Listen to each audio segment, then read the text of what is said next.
الحمدللہ وکفی وسلام علی عبادہ الذین اصطفیٰ اما بعد فاعوذ باللہ من الشیطان الرجیم بسم اللہ الرحمن الرحیم ان اللہ وملائکتہ یصلون علی النبی یا ایہا الذین آمنوا صلوا علیہ وسلموا تسلیما اللہم صل علی سیدنا مولانا محمد معدن جود والکرم منبع العلم والحلم والحکم وآلہ وبارک وسلم صلاۃ و سلاما علیک یا رسول اللہ صلاۃ و سلاما علیک یا حبیب اللہ۔ سامعین کرام، السلام علیکم ورحمۃ اللہ وبرکاتہ۔ آج میں سورہ نور کا مختصر سا تعارف پیش کرنے کا شرف حاصل کروں گا۔ یہ سورت ہماری معاشرتی زندگی سے متعلق ہے، جس میں وہ سارے قوانین عطا فرمائے گئے ہیں جو ایک پاکیزہ اور باوقار معاشرے کے لیے ضروری ہیں۔ انسان اللہ کی انتہائی عظیم مخلوق ہے، اس کے سر پہ تاج کرامت رکھا گیا ہے۔ انسان کی عزت و آبرو یہ جن سے بازار نہیں ہے، بلکہ اس کی حفاظت بھی قرآن پاک کی روشنی میں انسانوں کی ذمہ داری بھی ہے۔ شریعت کے احکامات نے انسانوں کو پابند کیا ہے کہ وہ معاشرے کو ان تمام برائیوں سے پاک کر دیں جن برائیوں کی بنیاد پر معاشرہ وحشت اور جنسی آوارگی کا نمونہ بن جاتا ہے۔ آج معاشرتی زندگی میں گھروں کی اکائیاں ٹوٹ رہی ہیں اور لوگ بکھر رہے ہیں، اور اس کے ساتھ ساتھ وہ سارے قوانین جن کا تعلق انسان کی گھریلو اور معاشرتی زندگی سے ہے وہ بھی ٹوٹ رہے ہیں۔ نتیجے کے طور پر انسان ایک ایسے راہ پہ چل پڑا ہے جو انسانیت کا نہیں بلکہ وحشت اور بربریت کا راستہ ہے۔ ایک بہتر معاشرے کے لیے گھروں کی خوشحالی اور پرسکون ماحول اس کو فراہم کرنا ضروری ہے۔ قرآن عظیم نے ان تمام اوامر اور نواہی، تمام احکامات کو نازل فرمایا ہے جس کے ذریعے سے گھروں کا وقار محفوظ رہ سکے، گھروں میں سکون ہو، گھروں میں انتشار نہ ہو۔ اسی لیے اس سورت کا بیشتر حصہ گھریلو زندگی سے متعلق ہے۔ ہر مومن مرد عورت کو اس بات کا پابند کیا گیا ہے کہ وہ گناہوں سے بچیں، اور گناہوں سے بچنے کے لیے ان تمام اسباب کو فراہم کرنے کی کوشش کی گئی ہے جس سے انسان گناہ کی طرف مائل ہوتا ہے، اور ان تمام راستوں کا سدباب کیا گیا ہے جو گناہوں کی طرف لے جانے والے ہیں، اور ان محرکات سے روکا گیا ہے جو گناہوں کی دعوت دینے والے ہیں۔ اس صورت میں اس بات کا حکم دیا گیا ہے کہ لوگ اپنی نگاہوں کو نیچے رکھیں۔ آنکھوں میں جب شرم و حیا ہوگی تو انسانوں کے دل برے خیالات وغیرہ سے پاک ہوں گے۔ نگاہیں جب آوارہ ہوتی ہیں اور جب آنکھوں کا میں حیا کا پانی مر جاتا ہے تو انسان گناہوں کی طرف مائل ہوتا ہے اور غلط کار بن جاتا ہے۔ اس صورت میں پردے کے احکامات نازل کیے گئے ہیں اور یہ بتایا گیا ہے کہ پردہ، حجاب ضروری ہے عزت و ناموس کی حفاظت کے لیے بھی، اور نسائی نسوانی وقار کے لیے بھی۔ اس صورت میں زنا کی سزا متعین کی گئی ہے، بیں طور کے زنا سے بچنے کے لیے معاشرے میں ان سزاؤں کا نافذ کرنا ضروری ہے۔ اس کے ساتھ ساتھ اس بات پہ بھی زور دے دیا گیا ہے کہ مرد اور عورت جس قدر جلد ممکن ہو شادی کر لیں تاکہ زنا سے بچ سکیں، گناہوں کا ارتکاب نہ کریں۔ اس صورت میں گھر کی چار دیواری کے احترام کا بھی حکم دیا گیا ہے کہ بغیر اطلاع کے اور اجازت کے کسی کے گھر میں قدم رکھنا ناجائز ہے، اور ہر طرح کے طاق اور جھانک کو ممنوع قرار دیا گیا ہے۔ مسلمانوں کو اس بات کی ہدایت کی گئی ہے کہ اگر وہ کسی گھر جائیں اور صاحب خانہ سے اجازت طلب کریں اور وہ اجازت نہ دیں تو اپنے دل پر کوئی بوجھ محسوس کیے ہوئے خوشی سے واپس آ جائیں۔ نہ معلوم صاحب خانہ کس حالت میں ہے اور اجازت اس نے کیوں نہیں دی ہے۔ اسلام کی روز افزوں ترقی کو دیکھ کر اسلام کے دشمن آتش زیر پا تھے۔ ان تمام جنگوں میں، جن جنگوں میں دشمنوں نے اسلام کو مٹانے کی کوشش کی، ان میں انہیں ناکامی ہوئی۔ خندق کا محاذ یہ بڑا مشکل محاذ تھا، اور اس میں کافروں کو یقین تھا کہ ہم مدینے کو تباہ کر دیں گے اور اس نئی ابھرتی ہوئی اسلامی سلطنت کا خاتمہ کر دیں گے، مگر انہیں ناکامی ہوئی۔ اللہ نے آندھیوں کے ذریعے سے ان کے خیموں کو، ان کی طاقتوں کو منتشر کر دیا اور واپس جانے میں مجبور ہو گئے۔ اس لیے وہ کوئی ایسا موقع نہیں چھوڑتے تھے جس کی بنیاد پر اسلام کو نقصان پہنچا سکیں۔ منافقین مکمل طور پہ مدینے کے اندر سے ان کا تعاون کر رہے تھے اور اس بات کی کوشش کر رہے تھے کہ پیغمبر اسلام کو شدید نقصان پہنچے اور مسلمان یا تو ختم ہو جائیں یا کمزور کر دیے جائیں۔ انہی حالت میں ہماری عظیم ماں حضرت عائشہ صدیقہ رضی اللہ تعالیٰ عنہ پر ایک کریہ الزام عائد کیا گیا۔ منافقین نے ایک سازش کے پیش نظر ایک واقعے کو بنیاد بنا کر کے یہ بات کہنی شروع کر دی۔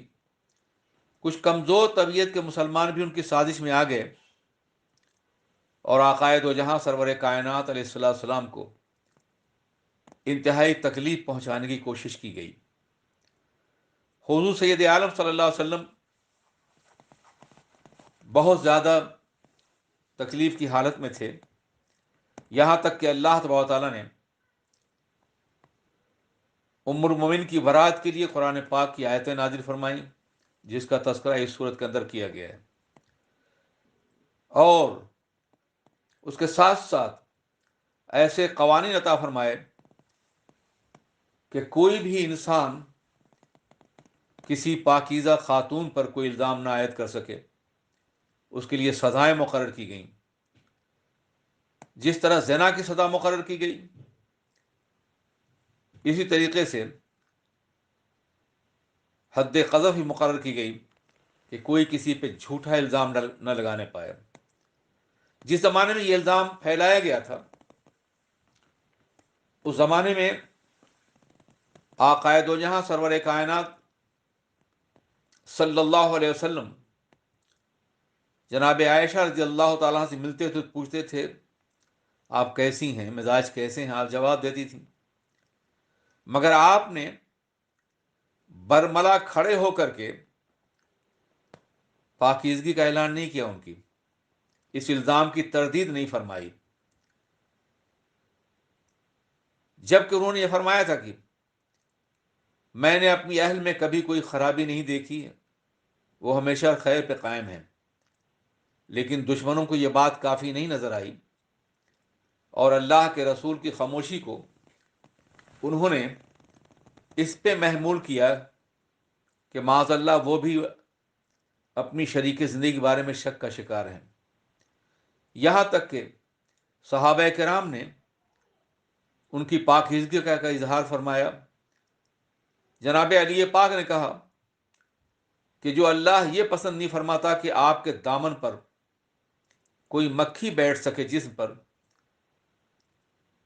اس کی رحمت یہ کیسے گوارا کرے گی اس کا نظام کہ آپ کی شریک زندگی کے اوپر کوئی الزام عائد کیا جائے۔ ایسی اور صحابہ کرام نے بھی، لیکن منافقین نے اپنی سازشیں جاری رکھی، یہاں تک کہ قرآن پاک کی آیت کریمہ نازل ہوئی اور احکامات سورہ نور میں نازل فرمائے گئے۔ بعض لوگ جو اپنے کو کلمہ گو کہتے ہیں، آج بھی یہ کہتے ہیں کہ اگر اللہ کے رسول علم غیب جانتے تو فوراً ہی اس الزام کی تردید کر دیتے۔ حضرات، کس قدر المیہ ہے یہ کہ اللہ کے نبی کے علم غیب کے انکار کے سلسلے میں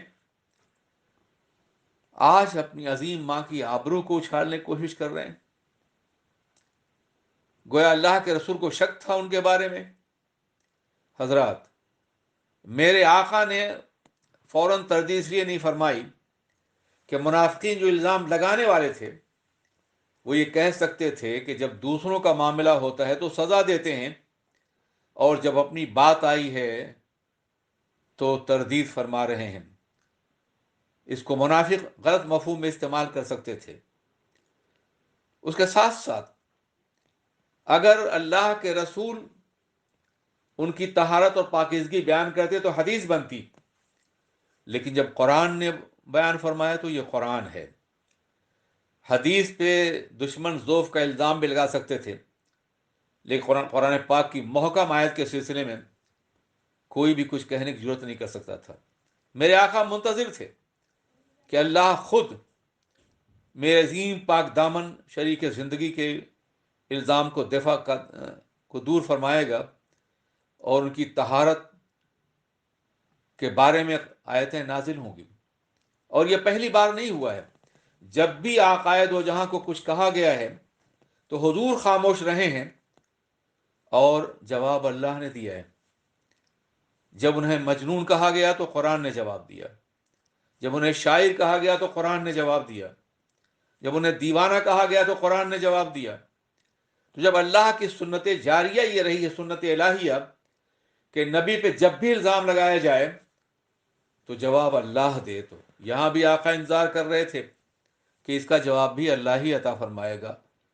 اس لیے کہ قرآن پاک کا مطالعہ کریں، جہاں خدا کے بارے میں دشمن نے کچھ کہا ہے تو نبی نے جواب دیا ہے، اور جہاں نبی کے بارے میں دشمن نے کچھ کہا ہے تو خدا نے جواب دیا ہے۔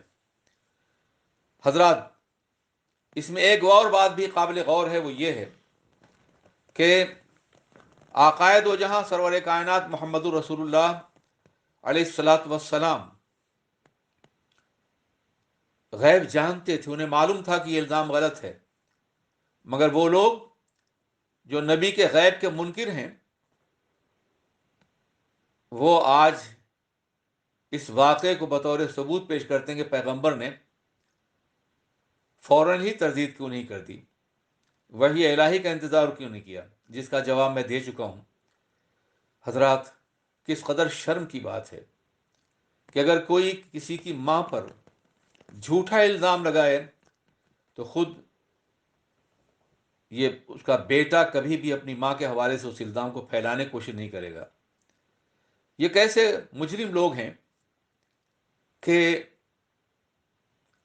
کائنات کی عظیم ماں، جن کے سامنے کائنات کی نگاہیں خم ہیں، سر جھکے ہوئے ہیں اور قیامت تک جھکے رہیں گے، ان کے باب میں منافقین نے الزام لگایا تھا، اور یہ نبی کے علم غیب کی نفی میں اس الزام کو دہراتے ہیں، شرم نہیں آتی انہیں؟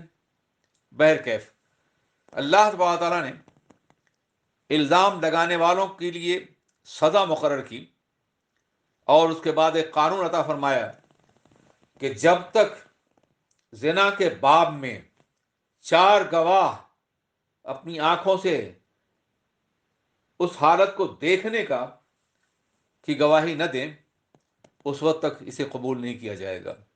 صرف 2 راستے ہیں، یا تو مجرم خود اقرار کر لے، یا 4 گواہ اپنی آنکھوں سے دیکھنے کا خاص حالت میں اس کی گواہی دیتے ہوئے نظر آئیں، اور اگر ایسا نہ کر سکیں تو انہیں 80 کوڑے لگائے جائیں گے۔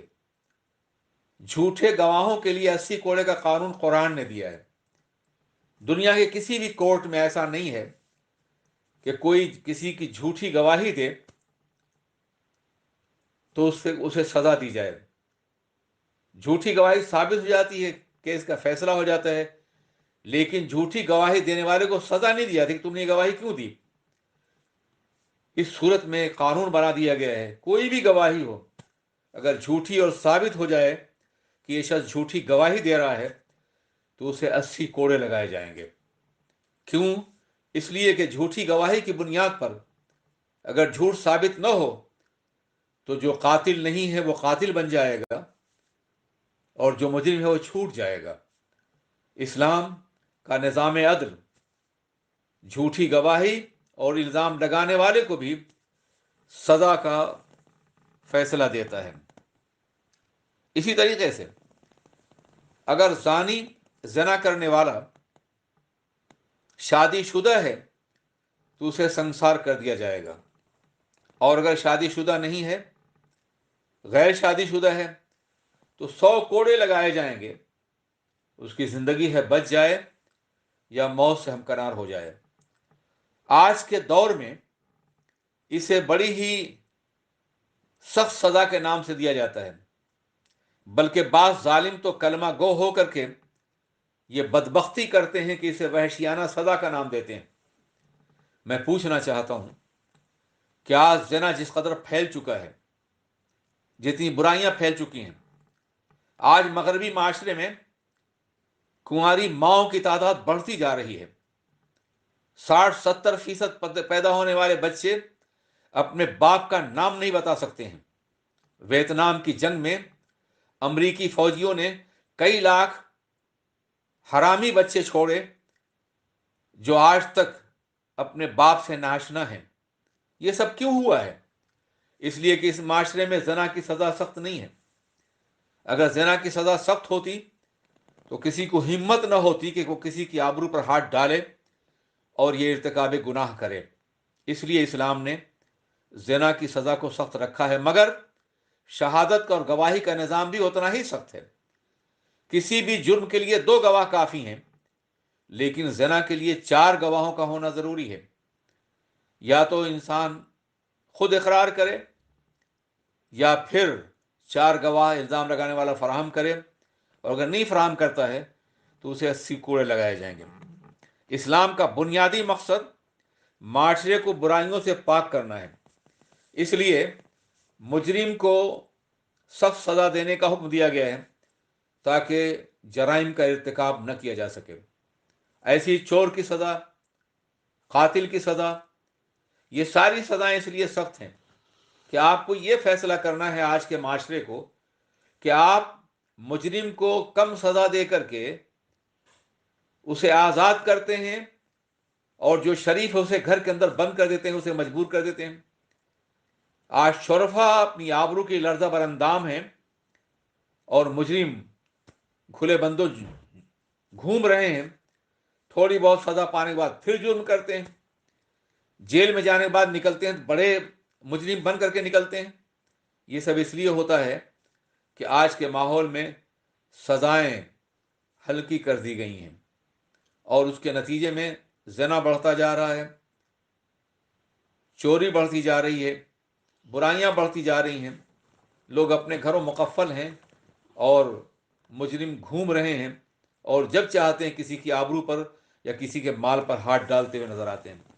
حضرات، اسلام نہ صرف یہ کہ قانون کے ذریعے سزاؤں کا جرائم کا خاتمہ فرما رہا ہے، بلکہ جہاں قانون کا ہاتھ نہ پہنچ سکے وہاں بھی جرائم کے خاتمے کے لیے اللہ کو شہید و بصیر کہا گیا ہے، کہ کوئی دیکھ رہا ہو یا نہ دیکھ رہا ہو، قانون وہاں تک پہنچ سکے یا نہ پہنچ سکے، مگر تمہارے جرائم کو تمہارا خدا دیکھ رہا ہے، پروردگار عالم دیکھ رہا ہے. تمہیں مرنا ہے اور خدا کی بارگاہ میں حاضر ہونا ہے. اسلام دین فطرت ہے، اس لیے دین فطرت ہونے کی بنیاد پر اس نے حکم دیا ہے وَلَا تَقْرَبُوا الزِّنَا إِنَّهُ كَانَ فَاحِشَةً وَسَاءَ سَبِيلًا. خبردار، زنا کے قریب بھی نہ جاؤ، یہ بدترین گناہ ہے اور برا راستہ ہے. اگر زنا عام ہو جائے تو معاشرے میں اپنی بیوی، اپنی بہن، اپنی بیٹی کی عزت و نافوذ کا بچانا ناممکن ہو جاتا ہے، جیسا کہ یورپ میں ہو رہا ہے. اگر انسان کی فطرت مسخ نہیں ہو گئی تو یقیناً وہ زنا کو بدترین گناہ قرار دے گا. زنا کے نقصانات کی بنیاد پہ ناجائز بچوں کی کثرت ہو رہی ہے، اس کے ساتھ ساتھ کنواری ماؤں کی کثرت ہو رہی ہے، طلاقوں کی کثرت ہو رہی ہے، گھر کا سکون غارت ہو رہا ہے، میاں بیوی کا اعتماد مفقود ہو رہا ہے، ایک دوسرے کے لیے قربانی کا جذبہ ختم ہو رہا ہے. شادی ایک جنسی تجارت بن کے رہ گئی ہے، اس کے علاوہ اس کی کوئی حیثیت نہیں ہے. اگر آپ کا ذہن مغرب کی غلامی میں مبتلا نہیں ہے تو یقیناً اسلامی سزاؤں کو آپ معاشرے کے لیے رحمت تصور کریں گے. آپ اندازہ فرمائیں، آئے دن کوئی بچہ زنا کی بنیاد پر کہیں پایا جاتا ہے، کسی ڈسٹ بن میں پایا جاتا ہے، کسی اور مقام پہ پایا جاتا ہے.